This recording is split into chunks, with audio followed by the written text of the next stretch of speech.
2022, the spotlight found Ola, the raw poet, Adene, as he clinched a nomination alongside Ese Talks, the Windows, for Best Screenplay at the International Christian Film and Music Festival in Ontario. All thanks to the mesmerizing A Whisper in the Fall. But Ola's talents extend far beyond the silver screen. Recently, he lit up the blockbuster Prophet Suddenly with his supporting role as CK the Hot Cake, a character that left audiences craving more, and let's not forget his masterful scripting skills that brought the story to life.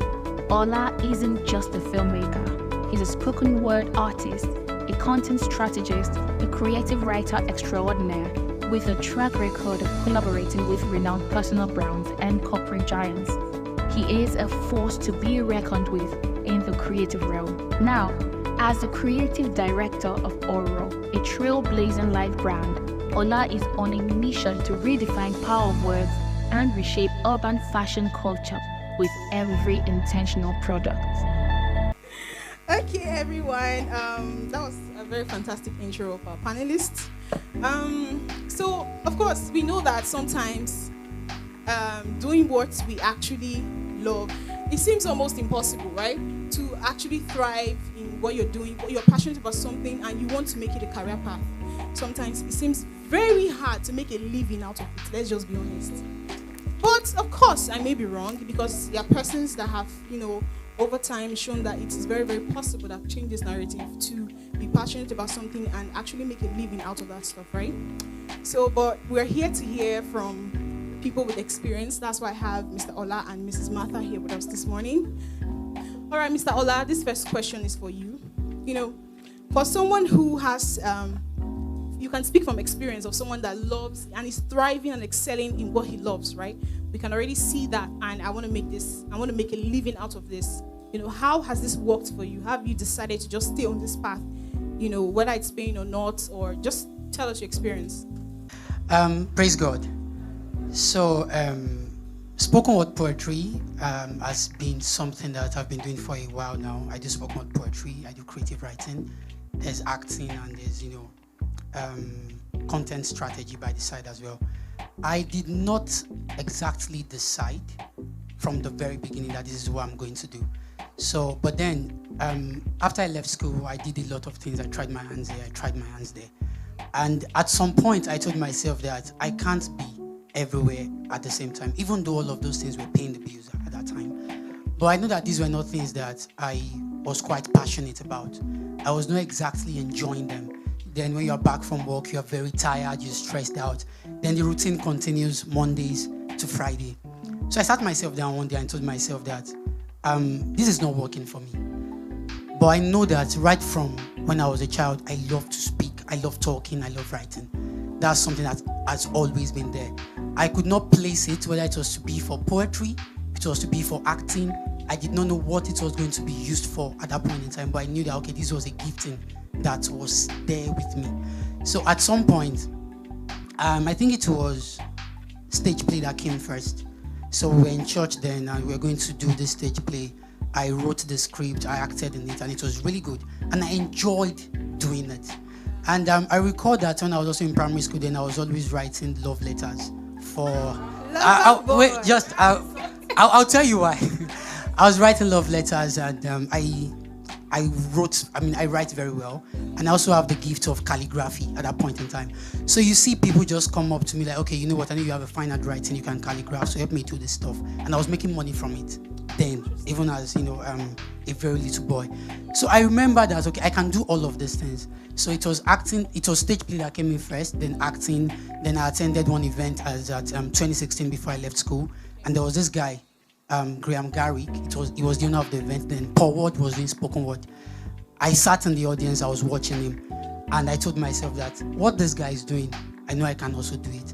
And I tried it, I loved it, I enjoyed doing it, and I've been doing it since then. So creativity is just something that excites me. Moving forward from there, as I found myself in it. It's awesome. You, the way you're doing it, you make it look so easy, right? So a lot of persons will be like, oh, I like the way Ola is doing this. I want to do it, and I'm sure that I will blow before you know I'm. But of course, we've heard from the horse's mouth. So what advice would you give to such persons that find themselves in that dilemma? Like, they want to do passion, but it pays late. Okay, praise God. So this is one thing I would say.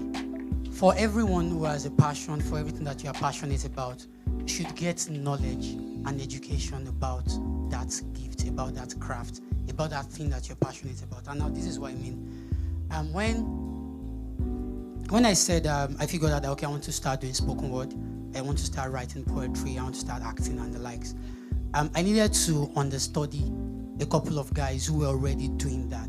See how they were doing it. Look at the gap that existed in that industry and how can I now start doing my own stuff differently. The first thing you should do is get the knowledge of that industry. There are guys who, let's say you're passionate about writing. There's copywriting, there's content writing, there's script writing, there's ghost writing. The century that we are in right now, the world that we are in right now, helps you harness your skills, your gifts globally. So from where you are, you can even start resourcing. But you wouldn't know until when you get the knowledge and education about your craft, about your industry. So it's important that you network, you ask people around you who are already doing it. You have the gift of singing, you're passionate about music. Look for music ministers around you. Ask them, how do you do what you do? So from there you get knowledge. Should I start by recording covers? Should I start by, do I have to go and sign off to an industry? How do I do this thing? Where do I start from?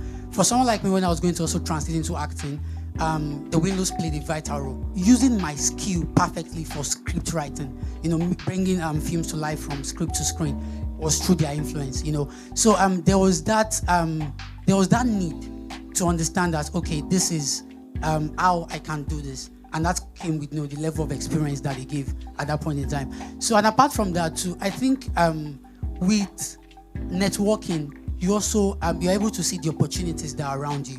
So if I was not in church, I probably wouldn't have acted CK the Hot Cake. That's just what it is. And if I was not in church, I probably also wouldn't have scripted the film. The film that got me the nomination for Best Screenplay, A Whisper in the Fog, that was also because I was in church. And I was not just in church, because I spoke about what I can do. And, they knew that, okay, you can do this thing. So I think it's important that you get the education of your industry, you get the knowledge of your industry, and you're also vocal about what you can do so people around you know. So that's how you can just maybe start off something. What it will take you a long while to achieve. If you have someone who has gone ahead, it's faster for you to get there. I mean, if I'm traveling from Benin to Warri and I've not gone there before, I don't know the route to follow, and there's someone who has traveled that route before, it's only wise that I ask you, how do I get to Warri from Benin? And when you show me, it's faster. I don't even have struggles, I don't have problems. So you can easily tell me that, okay, at this junction, there's a pothole there. This is how to avoid it. So it's very important that you have a mentor to go ahead of you. Thank you. All right, and our last question. I have a passion for ministry, but I'm afraid to do it, to focus on it, because it wouldn't pay the bills. What do I do? To quote our spiritual grandfather in this house, Apostle Rome said something. He said, of course, that was God telling him anyway, that God told him to, when God told him to leave his place of assignment, he was already at the level where he was going to be a director, and God told him to focus fully on ministry. And I recall one time, I think I was even Reverend that was saying it here, that Apostle does not know how money gets into his account right now. He just knows that, okay, his bills gets paid. I think that if you are convinced, now there's a place for conviction. You don't just something because you just like it. You just feel like. Because tomorrow when you don't feel like it, how do you continue it? It's easier for you to burn out. That's just the point. So if you are convinced that ministry is what you really want to do, I think the person that is sending you on that errand is very capable to finance it. So what you just have to do is also get a mentor. Ask them how these things are done. When you were starting out, how was it like for you? What would I have to do? And of course, trust in God. And aside that too, this is not just for ministry now. I feel like for everything you want to go into, you should find a purpose attached to it. So I think that also comes down to the conviction I was talking about earlier. Why do you want to go into ministry? Why are you trying to use your talent to do this in that sense? There's someone who who just broke a record for playing chess for, I think, 60 hours. And it's not just playing chess. He did not just wake up one morning that he wants to go and play chess. He's doing that to raise funds to cater for the education and lifestyle of kids that are in slums. That's a purpose, that's a vision. So even if he has to play for more hours than that 60 hours to raise that target, he will keep playing till he meets the target. That's the vision, that's the purpose around it. So you need to understand why you are doing what you are doing. Why do you want to go into ministry? And if you are convinced that that's what you should be doing, the person that is sending you on the errand is very capable to sponsor it. Of course, absolutely, I agree. Thank you very much. Did you learn something new? Please leave a comment. Thank you for watching.